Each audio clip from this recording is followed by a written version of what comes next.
Okay. Hi everybody, it's Sue Ellam here from Soulfully Connecting. Today I've got great pleasure of interviewing Michelle Adam, who's written a very interesting book, but I'll let Michelle introduce herself.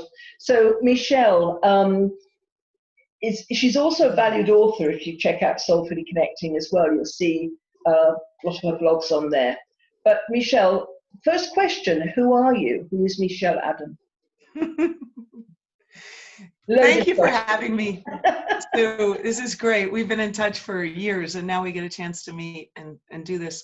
Who am I? I mean, there are different ways to answer that, right? The basic one is my name's Michelle Adam, and I'm a teacher. I'm a writer and author of a book it's Child of Duende, A Journey of the Spirit. I've also have it in Spanish, and I'll share more about that later. But more than anything, I feel like I'm a free spirit, an artist, someone who I really relate to my novel itself in terms of being a duende, a nature spirit, and figuring out how to be this nature spirit in physical form, and how to bring that energy into this world without letting the physical and the weight of what we go through limit the freedom of that expression. So, and I do healing work as well, and it's been a real mixed bag, but it's really about being a spiritual being on this earth and finding forms of expression to share that with others and hopefully inspire others with that. For people listening, a lot of people probably won't know what duende is. I know it's a Spanish word, so can you explain? Yeah, duende is a word that if you look in the dictionary, it's ghost, goblin, nature spirit. And it's also what inspired me to write the novel, or to write it as one of the characters being duende, was Garcia Lorca in Spain, who gave a speech saying that duende is the spirit of the earth that one must awaken in the remotest mansions of the blood. It's that constant baptism of new life and that new form, and it's not beautiful always, and sometimes it breaks us and it hurts us, and we go through hell and back, but it's an important essence because it's life force, and if we don't allow that life force to come through us, then we're not able to have that experience that we experience with amazing masters and dancers of flamenco or any kind of dance or music or song. It gives you that goosebumps and says, whoa, what's this? It's entered the room, and it's that essence that we need to get real with, we need to get vulnerable with, so that essence can come through us. So duende has many, many, many meanings to it. I also, and this is just a small little piece that's an interesting part, is I wrote my novel based on that essence, because I felt like this little girl is born with that essence, and what is she going to do? What's the magic that comes out of that, and how do we live with that aliveness? You know, we often say, how do we live with the struggle? How do we live with the aliveness that we are, that we all are? You know, how do we be that in a world that doesn't often support that or allow that to really grow and nurture that? And so I was on a plane. Sorry. Yeah. No. I was just going to say, yeah, so many, as you kind of intimating, so many of us, children are born, they've got all this wide-eyed wonder, and then it gets kind of knocked out of them unless they are blessed with parents that understand, or free-spirited parents. Right. The way of the world is more structure and, down a path. Yeah, and it's also about, well, we can go into many layers, I mean, even what's happening now in the world. But I feel like the world is set up as this structure of, as a teacher once said, always commented, of the empire, of it's like the slave and the slave owner, these layers, these hierarchies. So what happens when you're a free spirit?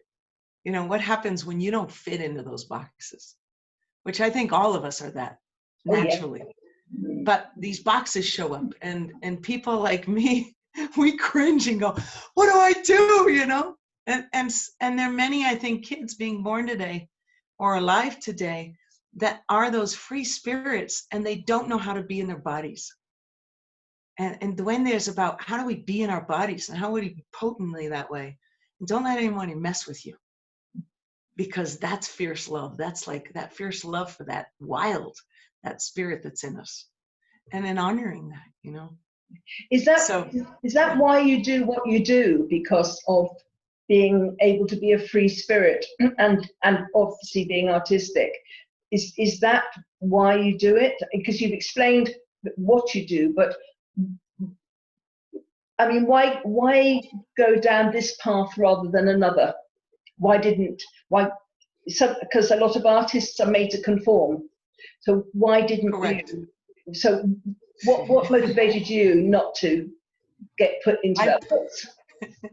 I fought hard. Garcia Lorca says, you know, duende is not duende is a work. It's a fight. It's a you gotta work for that. You know, you gotta stand for that.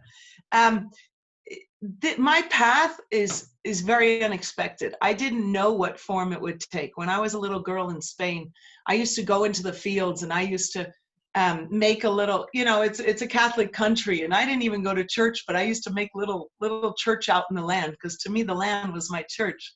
I used to go out there and I'd say, God, I'm talking to you. And I'd do this little prayer and I'd wait, you know. I go, okay, I'm going to wait a little longer. And that was always a part of me, that person who was seeking for that deep connection with life and that deep freedom from within to feel that connection, you know? And so I followed that hunger more than anything. And years ago, I came out, I live in New Mexico now, and I came out to, I was going to California traveling, and you've read this, so I'm not going to spend hours with it, but it's what my blog's about. I was on my way to California thinking, I'm going to dance, and that's what I'm going to do. You know, I didn't know the form because it didn't matter. You know, the form is merely an excuse to be alive, you know, as maybe other artists would say. And so I was going cross country, and I had been a photographer and I'd been a writer for newspapers. And, you know, I ended up being called to the mountains here. This voice in my head called me. So I come here, but I was so filled, and I say this for everyone out there, if you end up hearing this, I was so filled with that urgency to become someone, to make it in this, you know, masculine patriarchal world where it's about, we got to get somewhere, we got to go somewhere, we got to sell 100 things, we got to, you know, that pushing. And I grew up with it, you know, in my home. And, you know, my parents were great in many ways, but I grew up with that, you know, I want to say very Germanic, you know, push. And I ended up injuring myself. And rather than stop and listen to all the dreams that were coming to me and all the native spirits here in this land that wanted to speak and all this opening, you know, that wanted to happen, I kept pushing because I wasn't enough yet. I wasn't enough, and I wasn't home yet. I wasn't in my body to know how to be still, you know? So I got injured. And so I say this, and I got injured, and it took me years. You know, I went to California, all this happened, but it took me years to finally be still enough to listen. And what happened was I was on a plane and I met someone who was writing a screenplay, and this little voice in my head said, you're a storyteller, tell your story. And this guy was afraid to dance, so I told him he should dance. He went home and he went and danced, you know, closed the door and turned music on and started dancing. And I started writing my novel. And that's how it happened. And it wasn't because I wanted to be this writer and write novels. It was because I no longer cared. I never, I'm going to be real blunt. I no longer gave a shit what anyone thought.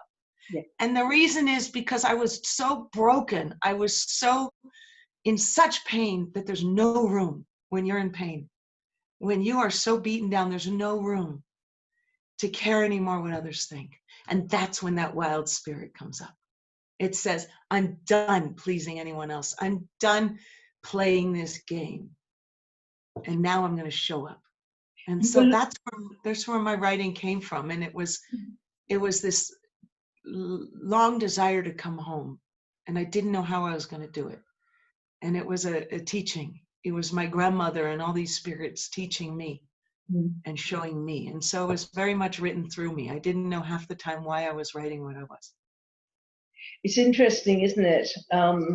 Because so many times people don't get to the point of not caring what people think until they're kind of older. Yeah.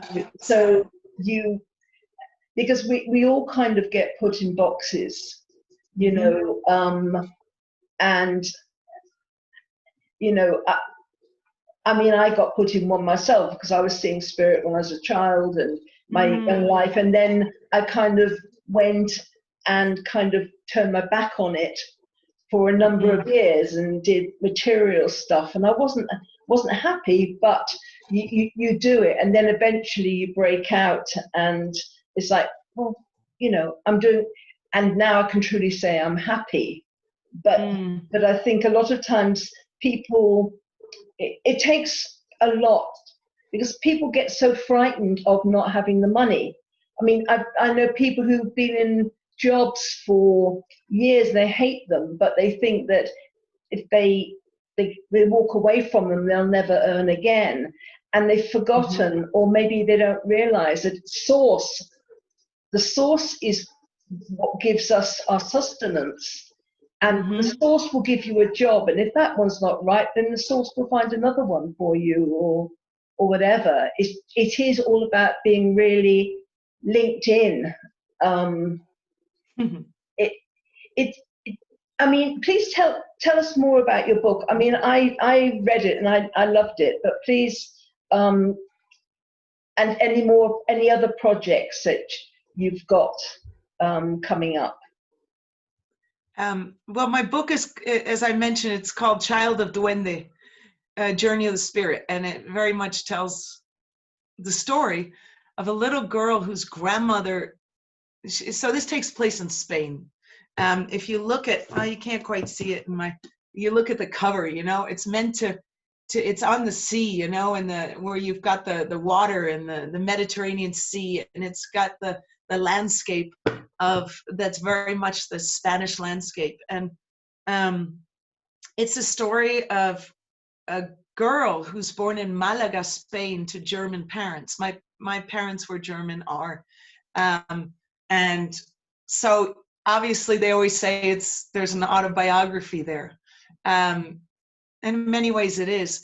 And so she's born in Malaga, Spain, and she's born the day that Franco, the dictator of Spain, dies in 1975. And when I was a kid, I moved to Spain when I was in 1976. So I lived that experience of what it's like when the chains the chains are released, you know, from our bodies, and we get to feel that aliveness. So it's this girl who's born into that, you know, that volcanic eruption of life. And her grandmother comes, you know, she's this willful German woman who comes from Germany. And she says, this girl will be Duende, you know, and the mother just sort of surrenders and says, I can't do anything when the willful grandma decides everything. So it's you know, it's this grandmother, and in many ways I feel like it's my grandmother who helped write this story. It's this grandmother who says this child will be Duende because Duende is that spirit of that earth that is alive, and this is who she is. And if I give her this name, if I make sure she has this name, she will become that. And she will honor the family of vines, the family of life force. So she goes, and this little girl then is named Duende, and she's, you know, she's this innocent girl who has this curiosity and connection. And when her grandmother dies, when she's 8 years old, she starts to also hear her grandmother's spirit. And her grandmother starts saying, go here, do this, do that. And she's just, you know, she's this curious girl who's thinking, okay, I got nothing better to do. I mean, my life is, you know, so, but she goes and she befriends this old man who lives in a shack by the ocean, who used to be a priest. And there's this constant conversation that happens in her life with her and her dreams asking her to do something that she would never in a million years do, let alone has any connection to. And she's like, why am I being asked to do this? And I don't want to go into the details of what it is that she does, but it symbolizes that peace, that with her spiritual capacity, she has the capacity with her eyes to make things move. She has this potency that she doesn't know what to do with. And she is called to follow her dreams, which are more than just her dreams. It's a collective unconscious that is connected to not just Spain, but a world that's been riddled with this symbol of suffering, this symbol of we need to suffer, we need to, we need to just go through hell to get to heaven. That we need to be slaves in a sense to this system of disconnect. And it's this act of releasing that. And it's also the story of a older woman, Ingrid, who lives in Germany, who needs to come back to that spirit of Duende that she is, and that we all are. And so it's more than anything, the story, the magical, it's very supernatural, magical. It's very much of the Isabel Allende and the magical realism of Latin America. My father's from Argentina. It's that influence that I always loved. And it's going along the trail of also, vines. This journalist that returns, this German girl goes to Spain to uncover the story of these supernatural vines growing out of control, like these vines that never stop behind me. And it's like, what is that message? What's the Earth's message? Just like now, what's the Earth's message? Like, what is it we need to get so we can wake up? It's reminding me, when you were talking, it makes me think of the High Priestess in the Tarot. And it's the awakening of the intuition, and when people are used to having a structure, it can be quite disconcerting when the High Priestess turns up, because your intuition's getting stronger and you get put into different directions. Suddenly you'll get this feeling to go to a place that you no reason to go to, or signs will start coming up, and yes.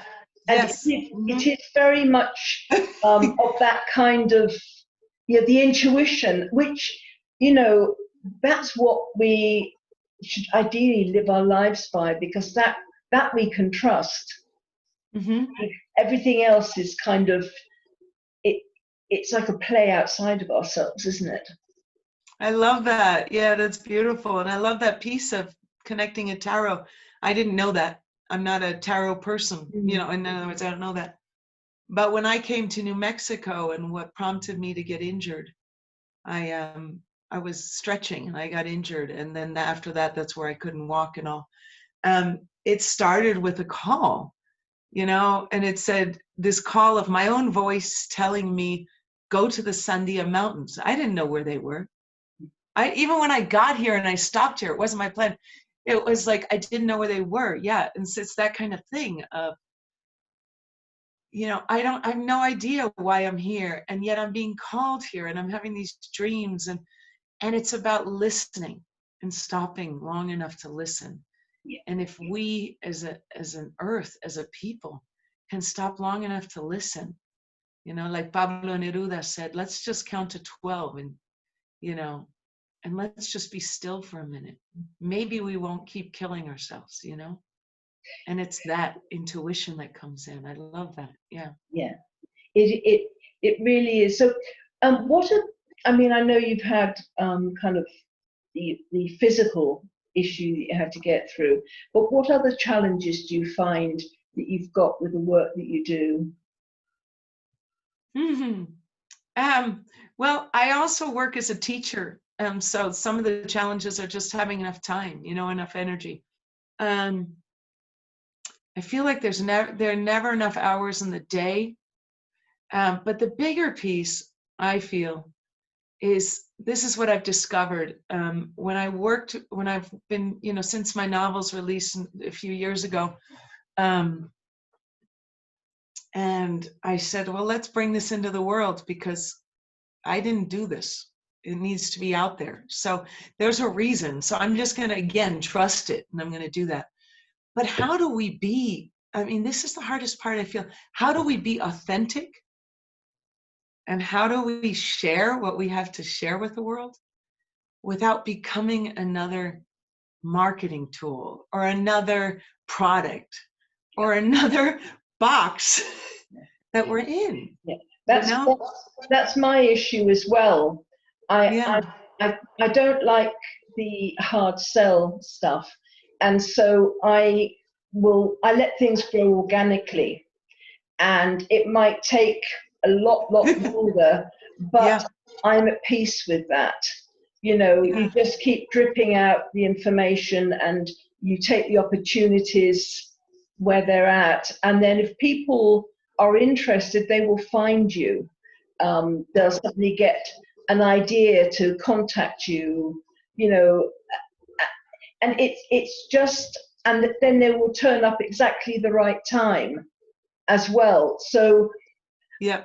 if you're pushing it, you know, I've noticed since all this kind of lockdown stuff, there's so many people, social media is yelling, Oh. see me, see me, see me, you know, and what I'm noticing, I said, I'm fortunate in the fact that I haven't been massively affected by the Yes. lockdown because I already work from home and stuff. So I'm one of the lucky ones. Right. But for me, it's like hearing the birds sing all day long, you know. Oh. And in London, the only time you hear the birds sing are the early hours of the morning, you know, and normally they all kind of duck for cover. I love that. That's a great metaphor. So, but there's birds flying past the windows. I mean, we have urban foxes here, and I'm a night owl, so often I'm awake in the early hours of the morning, and I'll see a few foxes strolling along. Well, Yeah. the other night, I saw a fox just wandering along the pavement about 10 o'clock at night. It was just kind of, you know, trotting along, which I've never seen one that early before. It's usually at 3 or 4 o'clock in the morning or something, but it's, I mean, and the air is improved, and but there's you hear so many things on both sides of the argument, you know, from government conspiracy to accident to you've got everything. And I think, and I don't know what you think, but I think this is a call for all of us to listen to what our inner voices are telling us and shutting off from all the stuff outside, because we can hear it and some of it will resonate with and some we won't. But unless we're anchored, we are going to be in a state of fear and panic, which is far outweighs any other danger. It's just this feeling of just being grounded. We so much need to be grounded, and to do that we really need to cut off from a lot of the stuff that's out there, because we don't know, we you know, it's like we have our opinions about things. Sure. But our opinions are based on what we've come across, and they might not actually be right. We don't know. So I think the message that you're coming up with this and your book, I think, is very much of its time, because we are needing to connect with our inner free spirit, you know, who we're born to be, not who society decided we should be, which is often two totally different things. You know, so that is the that is my, it's like, you know, the world needs to take a break, and I think a lot of people have actually benefited from this. You see children loving having their parents home and things like that. There's positives as well, you know, to all of this. Absolutely.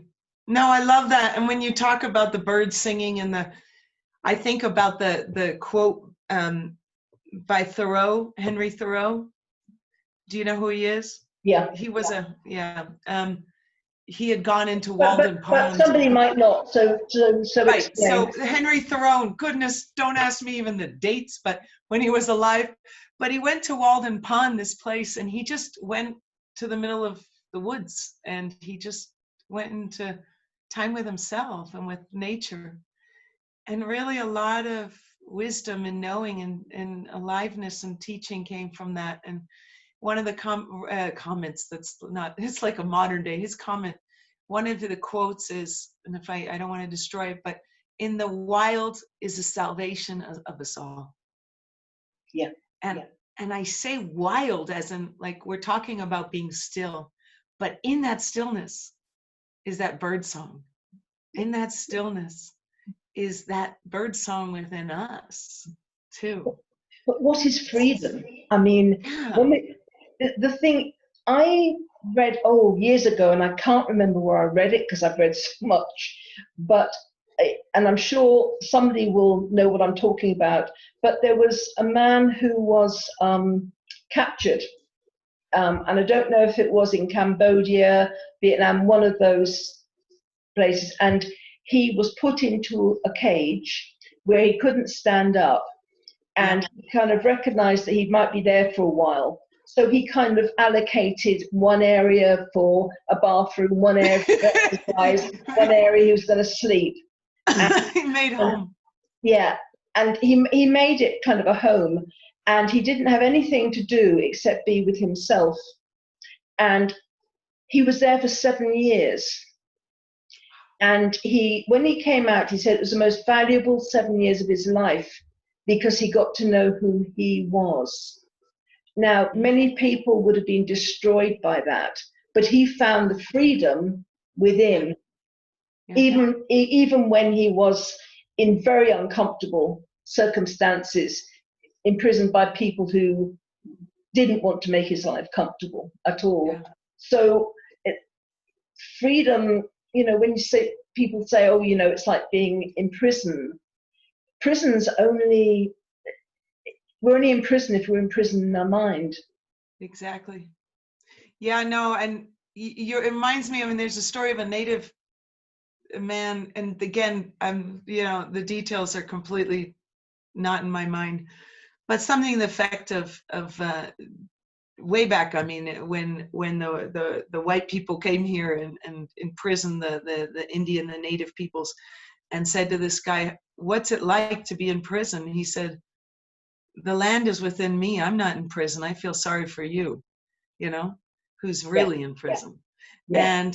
And one of the things I love what you share, and it's just so moving, is when I got injured, it was that same thing. I was so free. I was one of those that, I'm going to travel and go everywhere and nobody's going to stop me and I'm going to do this. And, I did 1,000 jobs and I was constantly trying to figure out who I was, but out there, and when I got injured, a friend of mine said after, years of having to go through that and being really still, and really, I couldn't walk. This wasn't just regular. This was, as you know, from reading my stuff, I figure this was like painful. At one point I was crawling to go to the bathroom. This was not moving. And yet my MO, my way of surviving in the world, what I call my addiction, was moving. Not only that, I was in love with dance. So you take that away and it's like, whoa, and it's like, what's her name? The singer says, freedom is when there's nothing left to lose. Oh, yes. Oh, yes. Freedom is another word for nothing left to lose. Freedom is another word. I know the song, I just can't. I know, like I'm destroying her legacy here by not having the name on my tip of my tongue. But at least you knew the song. What's that? At least you knew the song. Freedom is just another. Okay, I don't want to destroy them. So yeah, and so a friend of mine had said, he said, he and I had danced together. And we met up years later, and he said, what's it like? Like, do you feel more free or less free now that you've been injured? And I said, incredibly, like much freer, And it's that you know, it gives me chills thinking about my dear father who passed some years ago. A friend of his in Portugal that I'm going to probably see in September when I go, they're going to publish my book there in Portuguese. And I was reading through some notes of something I'd written in my journal, and I'm just going through all my stuff right now. And he had said, your father was the most important thing was freedom to him. Yeah. You know, and I remember, you know, his freedom meant don't tell me what to do. You know, it was like the freedom of almost like what we hear today with the mask of don't tell me to, you know, not, you know, don't tell me to wear a mask because it takes my freedom away. I'm like, it's bullshit. That's not freedom. That's just, you know, like, that's just one thing you're being asked to do to, you know, recognize others. Yeah. But I won't go into political stuff. But at one point we were all like together, my family and I, and my father said, we were talking about freedom. And I was lying on the ground, on the floor of a room because it hurt me too much to sit. And we were talking about freedom. And I started talking about that freedom of like, I may not be able to walk, but I feel this freedom that I can be 100% authentically me right now.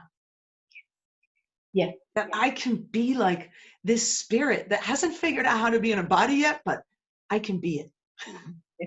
But I want to pick up on that thing about the masks as well, because I think it makes a really good point. We have to have our freedom with respect, but also acknowledge other people's freedom. Absolutely, yep. This is something that kind of crossed my mind because people were talking about masks. I said, well, for me, it's more about kind of protect. I can go out and I know I'm fine. I haven't had any contact with anybody, and I know right. I'm okay. So I go out into a shop and I get up kind of quite close to somebody, a complete stranger, without my mask, and I'm talking away, and then I can go home and not think anything about it because I know that I'm fine. But I don't know how the other person is. You know, I don't know if I have put them into a state of fear because I'm out there, they don't know me, they don't know if I've had any contact with people that have been infected, so therefore, and they might be in terror. Some people don't believe in this virus at all, and it might be fine for them. Right. But the person I talk to, I don't know that, and I don't know whether they've got to go home to their children wondering if I've given them something. So for me to express my freedom to just go out and do what I want, what I'm doing is I'm impinging on someone else's freedom to be, or to have their fear, or putting them into fear. So that to me is more of a selfish act. So to put a piece of cloth over my face, is it that big of a deal? It's become a fear symbol, hasn't it? You know. Yeah, and now I'm feeling like it's a fashion statement. I mean, if we can get really good masks, you know. Oh, yeah, they're beautiful, some of them. And soon it's going to be, you know, here in America, in the great land of freedom, it's going to be a marketing plan, you know. Oh, yeah. I'm like, you know, I should put my book on my mask, and then people go, "What's that?" You know, and it's great, you know, it's fun. But no, and you know what, and I want to acknowledge that there's some people that, when it comes to masks, that have hard time breathing, and that it's hard for them to wear a mask, and that's different, you know. Or, you know, but when it becomes this debate, and even, you know, what's happened for George Floyd, you know, and the murder, it's like they're people that don't have the freedom to feel safe going out into, you know, into everyday society because they're going to be targeted. Yeah, that to me is a freedom, you know. And so that to me is, so we're talking about this inner freedom, right? You know, you've got somebody who's encaged and they're still free. Yeah. you know, But you've got to have a certain understanding, got to have a spiritual understanding, I suppose, to get to that place. and that's the tough part. Yeah. And Yeah. when you're in fear, it's difficult to get to. It is. And the thing is, like you're saying, is of being still right now, you know, and or listening and being with ourselves and really asking ourselves, who are we and who are we with each other? And, you know, how do we be spirits and bodies in a way that's really honoring of life, that keeps life going versus just us going, you know? I think this is the real big thing that's hitting us. And yeah, and it's just, it's a tough time, but at the same time, it's like my injury, or maybe like somebody who's, you know, like you said, who's in prison for, in a box, in a cage for 7 years. And during that time, you know, for the first 3 years of my cage, you know, I can't move, and I was furious. I was pissed. I mean, and as humans, we seek story, we seek to reason things, we seek to find ways to get around it and to keep going, because that's where I'm supposed to go. So don't tell me where to go, you know? Yeah. But there's this other place we need to go. And I think it's not that comfortable. it's not. That's the thing. And it's just like Duende, that it breaks you, and it's that constant baptism and new life. And it's that willingness, that willingness to ultimately surrender. Yeah. And it's that place. It's like, can we get to that place of surrender? Yeah. So we can open Pandora's box, so we can open to this magic that's here that we've been killing, you know? Because people always want an answer, don't they? I mean, yeah. If we can get to a place of non-attachment to the outcome, that's so much freedom in itself. And what was it? There was a saying about it. Oh yeah, say, when you don't care what anybody else thinks, that is freedom. Yeah, that's the, and it's a remarkable feeling. Yeah. To not be on that train or on that treadmill. Yeah. And to get off. Yeah. And to not have to get off as an FU to the world. Oh yeah. To get off because you chose to get off. Yeah. Yeah. And because you want to go on that adventure. Yeah. Because look how many people's lives are being impacted and sometimes destroyed by the likes they're looking for on social media, and their whole businesses are tied up with kind of looking at the numbers and where to go to next. And it's trying to, and it's against the intuition, because, you know, if you're doing what you're meant to be doing, and you're doing the very best you can, and you're putting it out there, the people that need you will find you. You don't have to spend, you know, or employ hundreds of people to do all this kind of stuff for you, you know. And then there's people who are kind of trying to look certain ways because other people are kind of commenting on what they should be doing, and that, and it's like we've got into sort of intuitive culture. We've gone into a bullying culture, haven't we, with social media? Yeah. I mean, it's a bit of a blanket, because I love social media, because there's good too. Otherwise, we wouldn't be here. You know, I wouldn't not want to have it, but there is so much dark stuff as well as kind of light stuff. You just got to find the balance.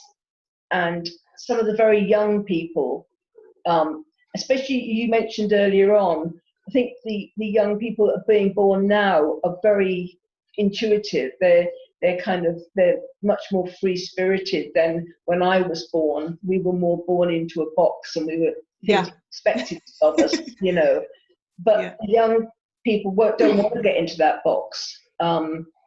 So it's much more. I see this as a beginning of massive change in the world. Yeah. You know, I don't think, you know, I mean, and I know people, I've had one of my family been very, very sick with the virus and things like that. So I'm not kind of untouched by it. But I think that, you know, what's happened is really a reset, and more people have been able to get off that hamster wheel, whatever, the rat race, and they've had time to do nothing. To feel, right? Yeah. To just feel like they have time, and I think it's kind of, and getting in tune with who they are as people. And I'm sure there's going to, I mean, I know we've already got mask businesses going, it's already started, you know, but I'm sure that there's people out there saying, well, I didn't really like that job, I just didn't have time to think about, I had to bring the money in, but maybe if I do this instead, or there's, you know, I think there's going to be a massive opening for many things because that this lockdown happened. I mean, where else does the whole world get shut indoors? I mean, it's amazing. Well, and it's just, no, I completely agree with you. And one thing I want to really emphasize, and we've talked about a lot, but is, and it's so tied to my novel, but also what's going on now, is we are the spirit of the earth in body form. You know, the word duende comes from dueño de, which the origin that is dueño de, meaning the owner of. And it's like, let's be the owner of, you know, these spirits that are embodied here, of owners of the earth, not owning over, but belonging to, like, and I feel like it's a big shout out of Mother Earth. Not only is our mother, she's in us. We're made of her. We're the fire, the air, the water, the I'm missing an element. Fire, earth, air, and water.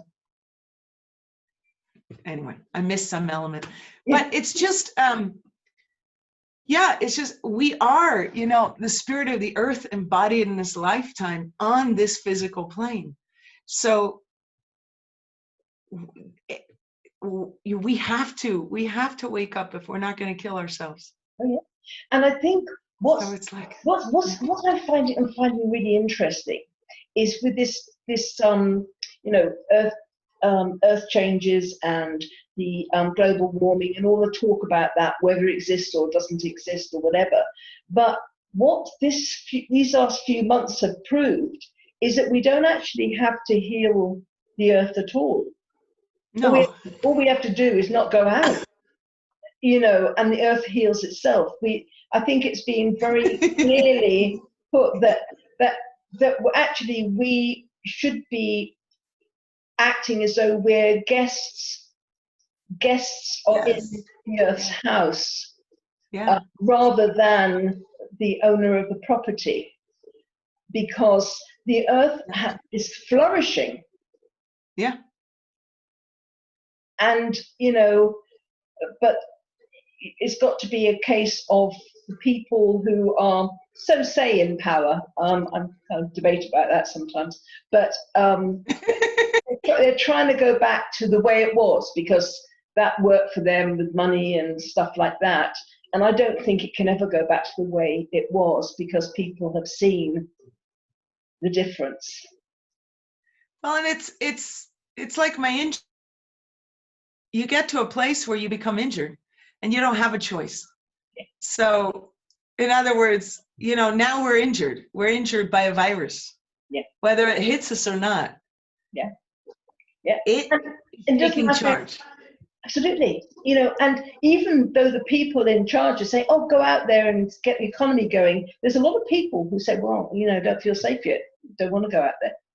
You know, people in charge, I think they've been under an illusion because everybody's been so busy, they haven't had time to connect with themselves. They're just busy earning a living or doing, you know, whatever. I mean, whatever, respectfully, because a lot of people, some people do really love what they do. Yeah. And so the people who are, so say, in charge of everything, or got all the money or whatever, they do think that, or they have been thinking that they are in charge, because people have been more robotic. But now a lot of people have woken up, and it's different, and unless they respect the populations, unless they do a shift within themselves, Yeah. they're going to realize that they're not in charge at all. I was telling somebody the other day, it was a cartoon I saw many years ago. It's always stuck in my mind. It was like a plank. And it was a cliff, and there was a plank of wood. And on the cliff, there was hundreds of people stood on this plank of wood. And out on the cliff was this one, so say, authority. On this plank of wood over the abyss was this one authority figure, and all the people had to do was get off the cliff and step off that plank of wood, and down they'd go, and people haven't actually had time to think, all I need to do is not support them. Mm-hmm. And what can they do? Their control is only an illusion. We can only control ourselves.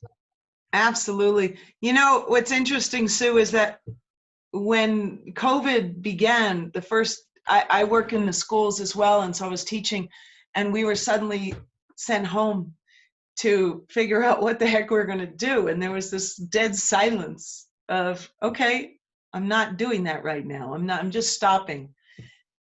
And the minute I heard the news, we were told by our school to stop, that we were going to no longer go into school, that, this COVID was going to affect us. This immense grief came over me. And I've talked about it before. And then for the preceding weeks, I would have these bouts of crying, and all this stuff happened. And it was this feeling of this immense grief of having been gone for so long from our home, and the grief of what we've gone through, and the pain and the horror that we've lived, whether it's a horror of not living an authentic life, to the horror of being, where we're raising families where we beat people, or we bully them, or we push them down, or we, just all that grief of what we as humans have put ourselves through, to keep that plank up, and then it also, the second part of that wave of grief was my own grief. And it was this grief of going through what I went through when I was injured, and when I started writing my novel. And I can feel it now. It was like an immense grief. And the grief was not of necessarily the pain. It was the grief of feeling so alone in the pain. Yeah. And the grief of feeling so, like, going through such hell alone. And I think we as humans have done a lot of that to ourselves, of going through this pain of the way we've lived alone, and not coming together, and not saying, like a teacher of mine said, you can't grieve alone, you need community.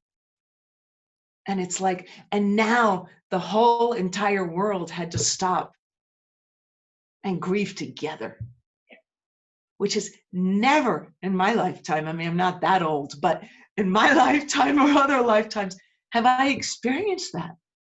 Has anyone? Like, we're not alone. We're grieving together this life we've been living, and what we've missed. It's like grieving your mother and being like, oh my God, Yeah, I totally agree. I mean, some of the stories are so heartwarming, that people protecting each other and all sorts of stuff. There was one that I saw probably a few months ago. It was just something small, but it just choked me up.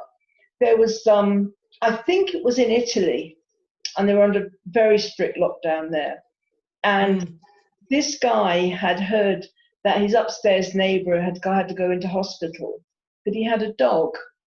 And he was on his balcony with dog food in a bowl, holding it up. And, and the dog was eating from the balcony above. And I thought, and it was just so heartwarming that he was making sure that his neighbor's dog got fed. And that's amazing. Yeah.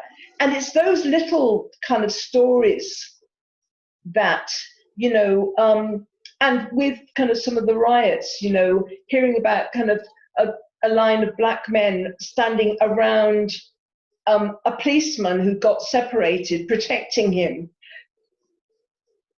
Those kind of stories, though, that is humanity.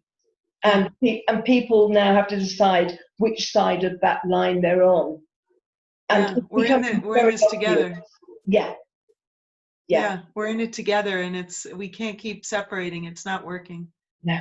You know, and it's like, I think it's been it's been an amazing experience. It's been a painful experience for many people, but I think everybody's changed. You can't not have been changed, because I mean, in democracies, you know, in democracies we have a freedom to move where we want to, but we are experiencing what people in countries that are not democracies, their way of life. You know, some countries, some cultures, they wear masks all the time. So what we're being asked to do is actually live in somebody else's reality for a while, walk in their shoes. Be constrained. A little more. In order to get more human, more real. There's something I wanted to share, but it's a little bit separate from that to a certain degree.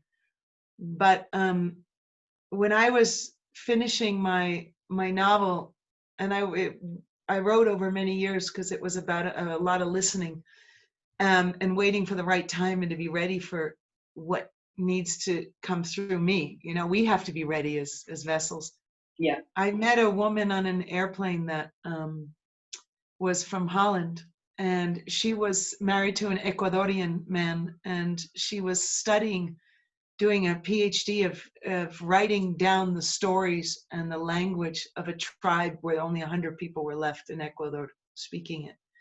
And I was on this plane, and I thought, I'm done with my novel, I'm good, you know, or manuscript at that point, right? You always think you're done, and then some. And I said to her, you know, we're talking all about Native teachings, understandings, and just coming home to that Indigenous part of ourselves, you know. And to me, this is part of that collective, you know. And I said to her, do you know what duende is? And she said, of course I do. And I never had anyone answer that way who wasn't Spanish. And she said, I actually met one. And I just got goosebumps. And I said, no, what do you mean? Like, you met one? She says, I met one. And she said, and she just goes on to describe that she's in this platform in the Amazon, and there's stilts, and it's up on stilts, and all of a sudden there's this wind that comes, and this fierce wind, and all of a sudden this being appears. And she said, she says, I've never seen spirits. I don't even, you know, I don't see that stuff. She was a pretty ordinary woman. And she said, this wasn't just a spirit. This was like, I got sick to my stomach. It was so strong. And I remember asking her, saying, well, what did this duende look like? And she said, it looked like Chucky. Oh, God. And Chucky's this frightening doll that's kind of And I thought, Chucky, that's the last thing I expected. You know, and Chucky, and I said, and I thought about it, and I said, no, that makes sense, actually.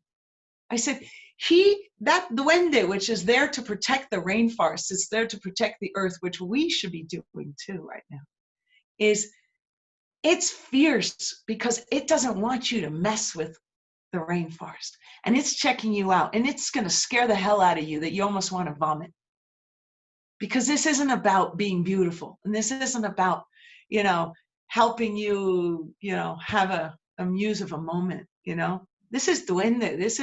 This is like in your face, and whether it's in your face a virus, or in your face, like, see the violence that we've created and that we've done in this earth to each other, or to our fellow man, or to someone who, some people feel like is less than because of the color of their skin. To see that, and to fiercely, with fierce love, to say, no, I will no longer stand in that, and to stand here in who we are, and to come together, and to do it fiercely. Oh, Fiercely, yeah. not like you're going to hurt someone, but fiercely, like, I mean it. I'm going to stand here, and I'm going to stand for it, for life, because we've been doing the opposite for far too long. We've all got, we're being stripped down to the bare bones, aren't we? Yeah.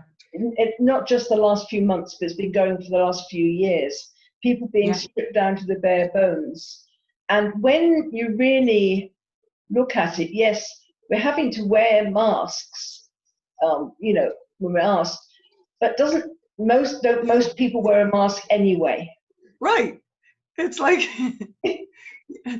less people fewer women are for a while, I think. We're wearing makeup, putting bras on, carrying what they dressed, and they're like, doesn't matter, So now we're going out there and wear a mask, then you don't have to worry anymore either. Yeah. But the mask, and the masks that people wear, pretending that there's somebody they're not. Yeah. It's and we're seeing that as well. People being exposed about who they really are, because they're out of control and they don't know. So so I think we're getting to see more people's hearts. Yeah. And who they really are underneath everything. It's an interesting journey for people who are prepared to sit and not get tied up in their own fear inside, but to actually observe. If you can go into a place of observation rather than fright, then it's quite an interesting journey. Well, yeah, and what I felt when I was writing my book and during that time of injury, it's a time to understand who we really are. Like when you ask me, who am I, Yeah. Like, who are we really? And I'll do ceremonies with people, not right now, and teach, I'll do workshops. I did them in Spain, here in the US, in different places, singing. It's all about how do we free that voice. And when I do writing workshops with people and it doesn't have to be writers, anyone, it's about inviting that person to say, what's the story of your soul? Not the story that you grew up with of my parent is this. No, if you could be born anywhere, if you could write the story of your soul, what's that story? And that's a lot of what my novel is. It's like, what's that story? What's that essence that we carry inside of us, during this time especially? What is that? What's that shape? What's the flavor? What would the external world look like if that being came into the world fresh today? Yeah. And start there. Like, let's get back to who that person is, And in my novel, after I met that woman on the plane, I said, I've got to put a little duende in my novel too. And as you know, I have this duende that takes duende down below the sea and into the middle of the earth. And it's all about, and even when I wrote it, I was learning, it's like, I don't know what's going to happen. We're going down in the earth and we're going to have an experience of what happens when we go inside deep inside us, inside the earth, inside these physical layers where there's a fire and there's a hearth inside and a river. Mm. And what happens there, and what is it we can learn of who we really are? And that's the journey, you know. I think right now we have an opportunity to really explore. And create something wonderful, because we manifest what we think about. And that's why I think it's so important to focus on the good. And I know I posted something on the Facebook page. It was about seeing the positives. And I know this gentleman said, oh, you know, that's kind of an illusion and things like that, you know. and he said, oh, you know, this is kind of, how long does this utopia meant to last? I said, well, I didn't say anything about timing on it's going to go on forever. But surely for mental health, for anything, surely it's good to look at some of the positives of it, not just focus on the negatives, because then you can cope with it better just by admitting there are some positives to all this. So try and find those, especially when you're in a position you can't do anything about it. Well, like the gentleman in the cage. Yeah, absolutely. So you have to live with it, understand that there's a learning from that, and when you've done your learning, then you can get released and there'll be another experience. What you make me think of when you're sharing that with this gentleman is how often, and I've done this so much, I mean, we all have, how often have we doubted something good? Because we're so scared. Yeah. That if it's taken away, that our belief that this world is a horrible place or a controlling place or a place of suffering, then that belief can't live inside that, you know? And meaning that if we actually surrender to that and then that's taken away, we're in massive despair. Yeah. And it's like, you know, if you don't have an attachment to the outcome, then that's misinterpreted as being unfeeling and unemotional, because as people, you know, there's a lot of judgment if you don't cry at a funeral, or things like that. It's like, oh, obviously they don't care enough, or you didn't. That people put this kind of judgment on. So I think a lot of times people put on a show in order to be accepted, even if it's not what their belief system is. They kind of, I think we have to stand up again. Being authentic somehow isn't acceptable.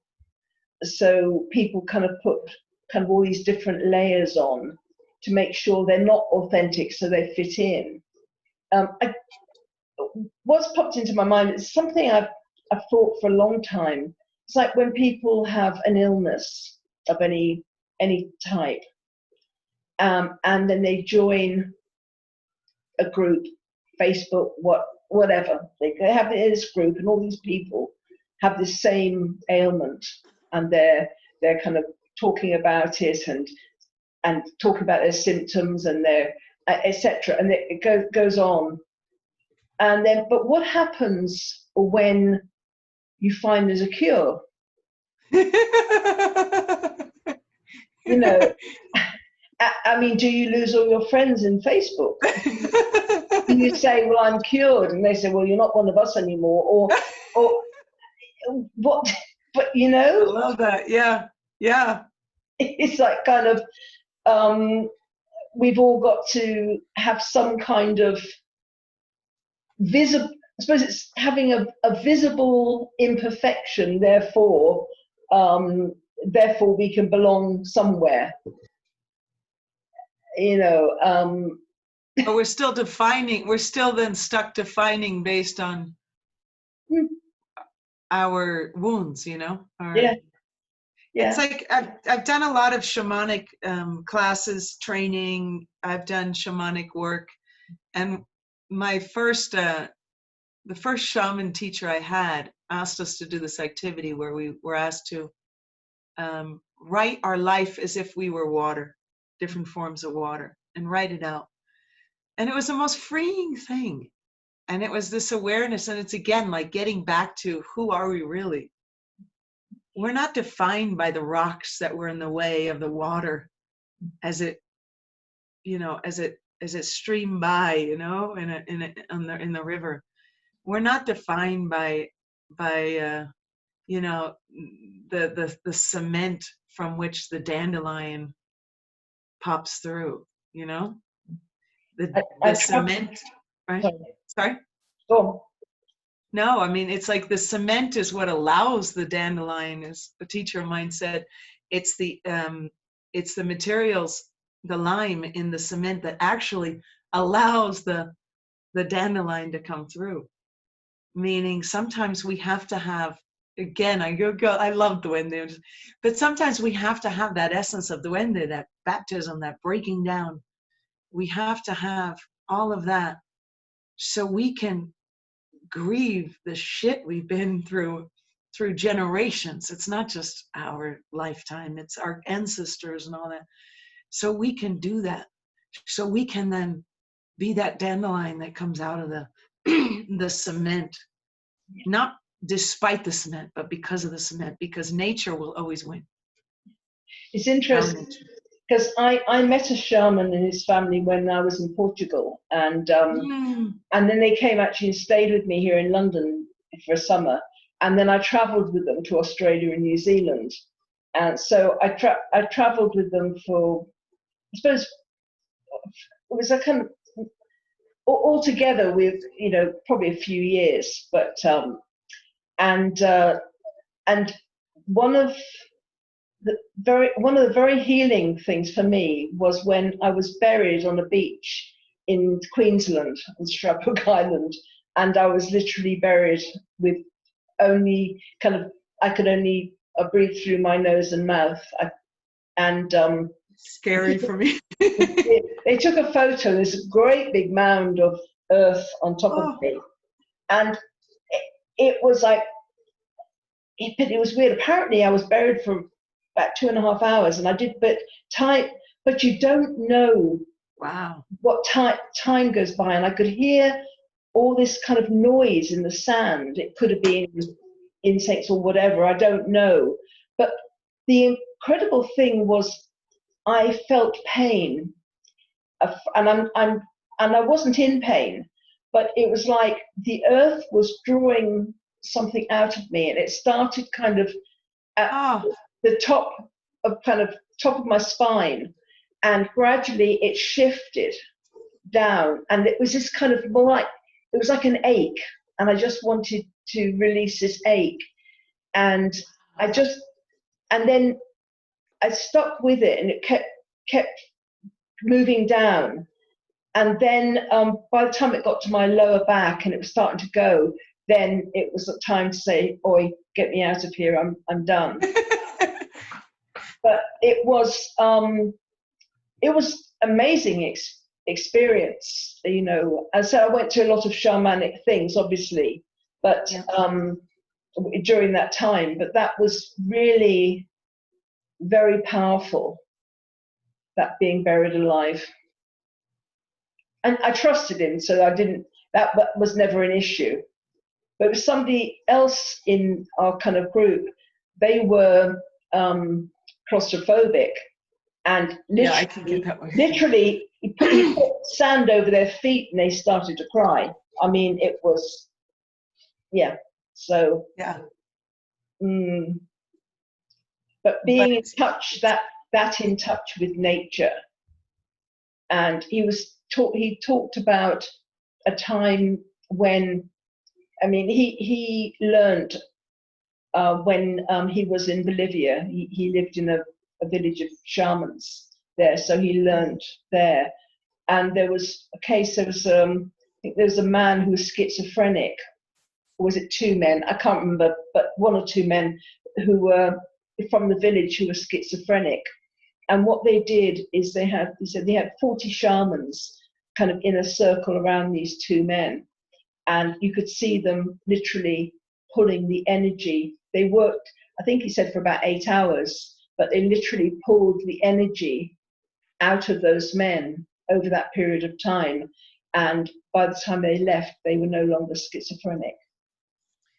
It's a lot of clearing. It's a lot that we just layers. And I think we don't realize how deep it is and how far back it can go, you know? Yeah. With ancestors, with memories, with whatever it is. Yeah. Yeah. The energetics, you know, people don't, I think we've, certain cultures on this planet have got very much out of touch with the energy of the planet, you know. So my feeling is now it's time for people to get back in touch. I think it's being demanded before we could, you know, we can't act like children, you know, kindergarten children running around in a china shop anymore.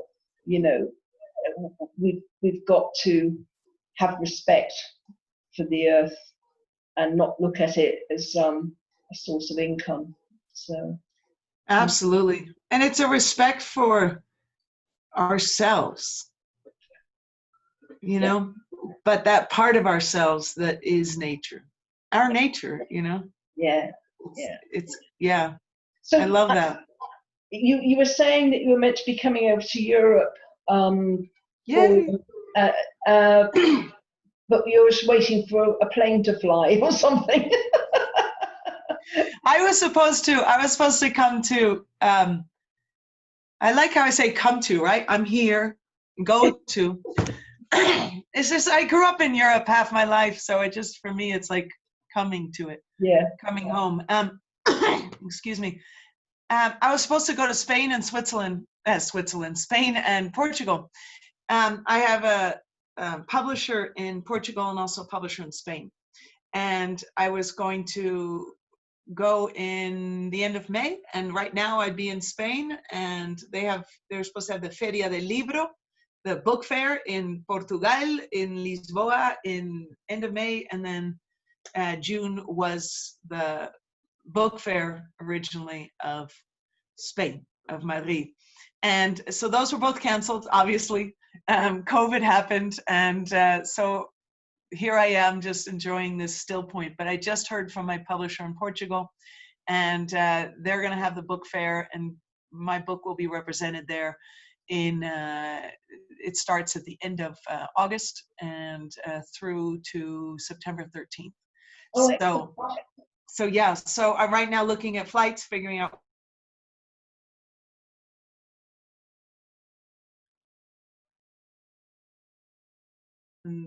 Spain, their book fair, but I'm right now figuring out whether I'll be going there too, even if it's just to see people and to share a little bit and maybe do a few workshops with my book, as I've done before in Spain. So that's what's going on. We just had a bit of a kind of a freeze then. Yes, I just saw that, yeah. Into that. So if you can't, I mean, assuming you can be there in person, that's great, but surely you could be there kind of via Zoom anyway. It's true, except I have to learn some Portuguese. So I've got to get. Yeah, it's a kind of it's a very very Arabic sounding kind of. Yeah, I love the sound. I mean, but then you'll probably understand a lot of it because very fact that you speak Spanish. You know, there's kind of similarities. The publisher and I go back and forth. Me writing in Spanish and she in Portuñol. Yeah. And sometimes I'm like, do I need a translator? Do I understand what she's saying? I think we're okay, but yeah. So that's exciting news. I mean, again, it's not like COVID will be gone, so we'll see. You know, it's this who knows what. I do feel like my book, like you've said, I mean, it's so timely with what's going on. It's all about inviting people to come home and like take that journey home. I've had people read my novel where they've had dreams. They've had dreams of their ancestors. They've had gypsies show up in their dreams, because my novel has a lot of gypsies, but the gypsies represent that, for Spain at least in this scenario, that indigenous voice that says we've had this calling, and aligning dreams, and a little girl with gypsies and dancing flamenco. And so yeah, I think it's a rich time, and even if it means that there are fewer people out there and we're more en masse, I love the opportunity to go to Portugal, and to go to Spain, and to really be with people at this time. It's a beautiful thing. And also I'll have, what I love too is, right now, if my house, you can't see it, it's a mess. I am going through all my paperwork. I have to pay taxes, all that boring stuff. But part of it is this, and I say it, it's like part of this healing is sometimes we have to go through all of our stuff to throw out what we don't need, so we can make space for what's next, And for me, I've been called to, I'm going to show you something real quick. I've been called to write children's books. So you were asking me earlier before this interview whether I was going to have a sequel. I don't feel this call, like that there needs to be one. But I feel like, I feel this call to create children's books that are about inviting children to really love that part of themselves that believes in magic. And when I, and in working with duende, sexual duendes, and when I say magic is like, life is magic. We don't need to do anything special, but it's that wonder, that wonder of like, wow, when we can let go of that, we walk through a field, as I've done, and had this amazing experience of like seeing every flower, every butterfly, every insect as this magic of like, whoa, how did we create this? We being a part of God, and all the pieces of laughter of God, and all the flowers, and how do we create it? And just coming back to that wonder, and no longer leaving spirit out of that wonder, but having that be a key part of that. So that's what I'm excited. Sorry? That would be magical. Right. And so I have an altar and a mesa, what they call in Peruvian, in the shamanic tradition. And I'll meditate and do this. And now I have pictures of myself when I was younger, and little Pippi Longstocking, who I grew up with. Yeah. And these little, like bring back that younger part of ourselves, so we can go on an adventure that we know of. Give me 1 second. I'm going to show you something. You'll just love this. Really okay.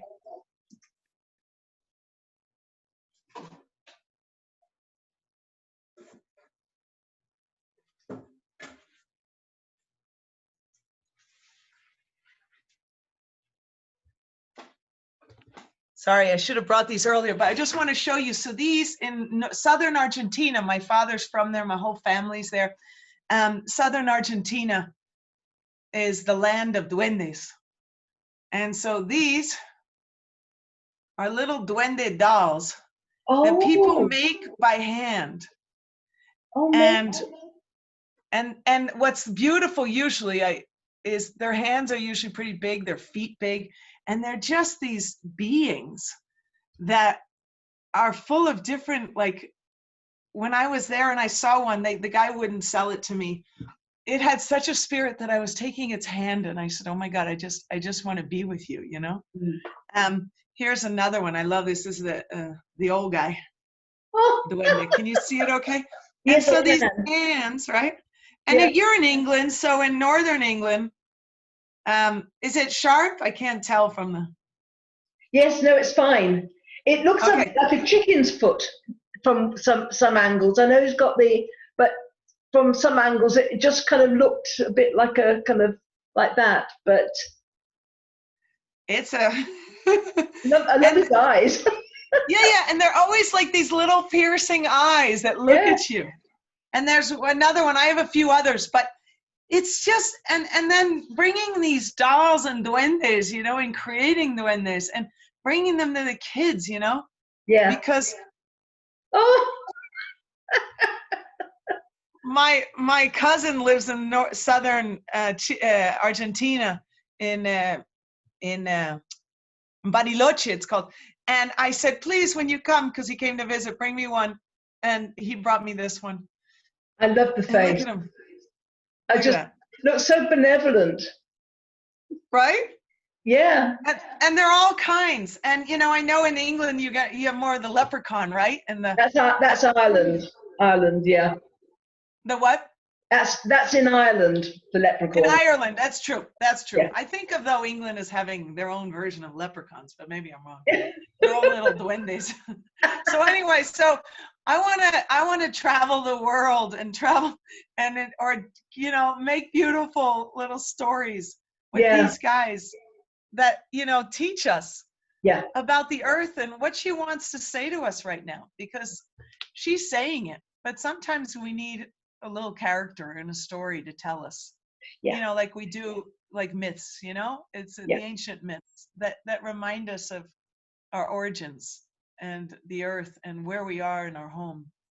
And so It is, I think we all need something keeps us on track.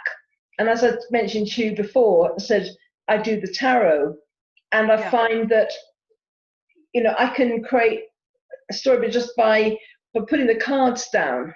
And I've also got cards that are Native American, and you put those down and it tells a story. You don't have to make it all up out of your head. You've got that roadmap. So, right, so exactly. your dolls are giving you, or your duendes are giving you a roadmap. Yeah. Of what to say and how to say it. It's been an absolute delight talking to you. I can't believe that we've gone so many years without actually having a conversation. It's been this, well, it's the story of we've been going so much, you know, or I have. Yeah. I can't, you know, tell anyone else that they have, but so it's a delight, and you know, it's a blessing of COVID right now, because I would be in Portugal and Spain, which, you know, I'm still excited to go to, but I would be there right now, so we wouldn't be on this call, and I'd be busy out there, and then I'd come back and get ready for next thing. And so this is a gift. Because we've been talking about an interview for about a year, haven't we? I think you went off to Spain last time, you know. Yes, yeah. I went last year. I didn't take it personally. Well, I'm glad you didn't, because, you know, as you said, or something, as you know, it doesn't matter if things take a little longer. Nature takes time. Yeah. You know, we all need some patience. Takes time. Yeah. If you want to grow something really beautifully, you got to take time. Yeah, absolutely. It's got to come from a place of authentic, you know, aligned place, you know, that's aligned with you and all else. Yeah. So thank you so much. Yeah. So how can people contact you? And buy your book and things. I have a website. I have a website. Is probably the easiest way. I'm also on Amazon. Okay. You know, I'm also available by email, but the website you can get through to me as well. Okay. I'll add the links underneath. Okay, because I was going to say it's basically my name, michelleadam.net, www.michelleadam.net, and you know, email is fine too. And then I also have, as you know, my blog and things like that, where I constantly I'm telling the story of that started with getting injured and how that led to writing my book and just that journey I went on.